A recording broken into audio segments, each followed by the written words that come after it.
വിശുദ്ധ ബൈബിളിലെ റൂത്ത് അധ്യായങ്ങളുടെ ആമുഖം.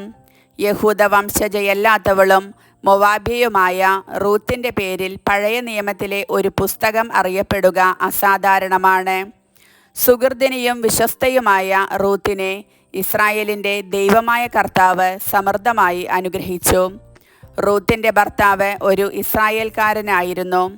റൂത്ത് തൻ്റെ ഭർത്താവും വിധവയായ അമ്മായിയമ്മ നവോമിയും ഒരുമിച്ച് മൊവാബിൽ വസിക്കുമ്പോൾ ഭർത്താവ് മരിച്ചു. നവോമി ജെറുസലേമിലേക്ക് തിരിച്ചു പോന്നപ്പോൾ റൂത്ത് തൻ്റെ ഭർത്താവിൻ്റെ ദൈവത്തോടും അമ്മായിയമ്മയോടും വിശ്വസ്തത പുലർത്തിക്കൊണ്ട് അവളോടൊപ്പം ജെറുസലേത്തേക്ക് പോന്നു. ദൈവം അവളെ അനുഗ്രഹിച്ചു. വിശ്വസ്തതയ്ക്ക് അവൾ ഒരു മാതൃകയായി തീർന്നു.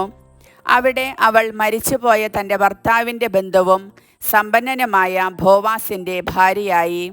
അതുവഴി അവളുടെ പേര് ദാവീദിൻ്റെ പിതാക്കന്മാരുടെ പട്ടികയിലും യേശുവിൻ്റെ വംശാവലിയിലും ഉൾപ്പെട്ടു. ദൈവത്തിൻ്റെ രക്ഷാകര പദ്ധതി സാർവത്രികമാണ് എന്നതിൻ്റെ സൂചന ഇതുവഴി നമുക്ക് ലഭിക്കുന്നു. ഇതാണ് വിശുദ്ധ ബൈബിളിലെ റൂത്ത് അധ്യായങ്ങളുടെ ആമുഖം. ദൈവത്തിന് നന്ദി.